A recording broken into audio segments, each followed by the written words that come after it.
there is also a difficult time because most great managers do what we call career action planning. Yeah. Hey, Ramsey, you're our top pre-sales or sales engineer today. Where would you like to be in, say, 3 years' time, 5 years' time? Yeah. Yeah. And there's nothing wrong with saying, hey, look, I would really like to be a salesperson in that timeline, because that's not going to necessarily get you fired today. Yeah. But then you get into like, okay, so how do I have a career action plan that's going to allow me to pick up those kind of selling type skills, etc.? Yeah, that is a much smarter way to have that conversation. But here's the thing that I've noticed. Yeah. What you're describing is a rarity. I've been in 5 different jobs. The only time I've been asked what I want to be in 5 years was on the first interview for my first job coming out of university, where I didn't even know what that role I was interviewing for actually entailed. Right? But since then, I've not been asked that question. Wow. Now, I've done the thing where I talk to my managers like, hey, what is my future? Like, what are my possibilities? I took the initiative to talk to my manager, and I have a very good manager who's helping me, guiding me. And he said like, hey, we don't want to lose you within the company. I don't even want to lose you within the team, but I'd rather keep you in the company and help you get a job than lose you altogether from the company. Right. I'm still part of his team because it's based on that comment. Right. Just because that is brilliant, but that differentiates great managers from poor managers. I remember I left one of my early roles because I was having a little bit of a conversation, and he said, well, what do you want to do? And I said, I'd like to sort of do more of this. And he said, well, the only option you've got is promotion to the next grade. Yeah. In which case we changed the conversation to promotion to the next grade, and I looked for my next job. Right. Yeah, exactly. Yeah. I feel like this is something that's lacking in a lot of companies. We all talk about it. Everyone who's vocal about career progression talks about how great managers do this. I am not finding that many great managers out there, because most of them, like VMware, I've talked to a lot of SEs within VMware, or formerly VMware, now Broadcom, and they tell me their managers are more like coaches. Yeah. But I don't hear other companies. I don't hear other SEs talk about other companies like that. So yeah, there was a guy that came from Google to Qualtrics. It's called Russ Laraway. He's written a book. It's a pretty good book. He's ex-military, and the career action planning was pretty straightforward. It's like, hey, I want to find out and understand you as a person, though looking back. I want to look forward. Where would you like to go? Let's look at the different options that are open to you. And then let's talk about a plan about how you can maybe make some of those a reality. Yeah. It's a really simple structure. It's usually a really positive conversation. Yeah, which is why I don't understand why a lot of managers don't do it. Right? I really like, it's the best way to build, like at a minimum, you're building some form of loyalty. Yeah. You're showing your employees that you have their best interest at heart. You might have to fire them the next day because of layoffs or whatever. Yeah. But while they're working for you, you're doing the best to help them achieve what they want. I can actually cut sort of managers a little bit of slack, because by the time you're in like the day-to-day, battle, you're doing things like one-to-ones, you're doing performance reviews, etc.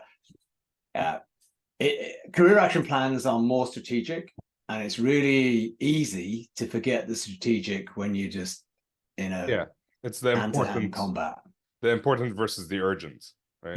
Absolutely gravitate towards it. So I mean, but a lot of SE, some companies don't value SEs and SE leaders. For example, the company I work for, they want to hire an SE leader.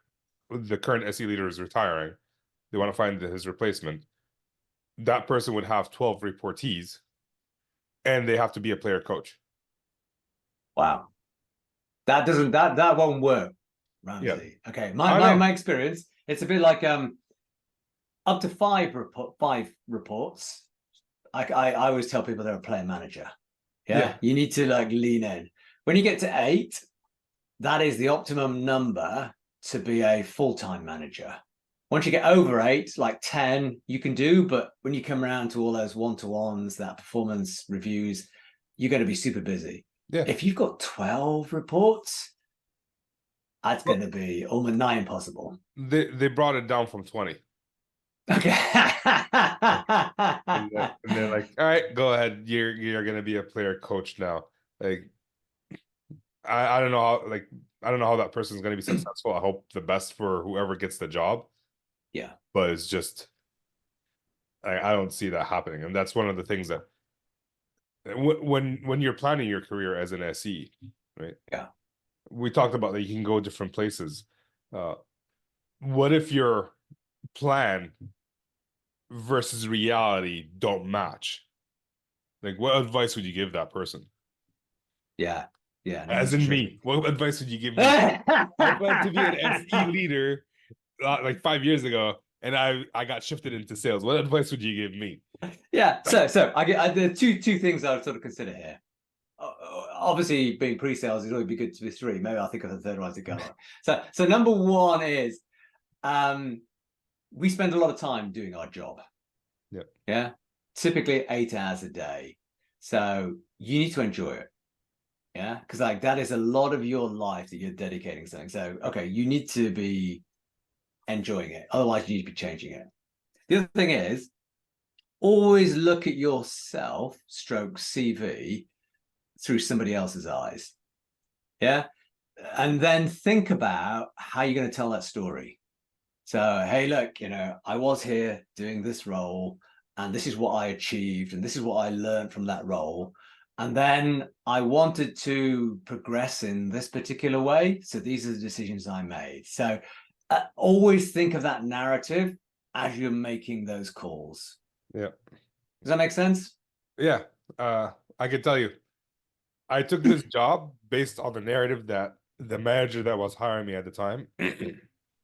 Like, I'm just trying to give a concrete example for someone that's based on the fact that that manager said there's room to grow into an SE leadership role within my organization.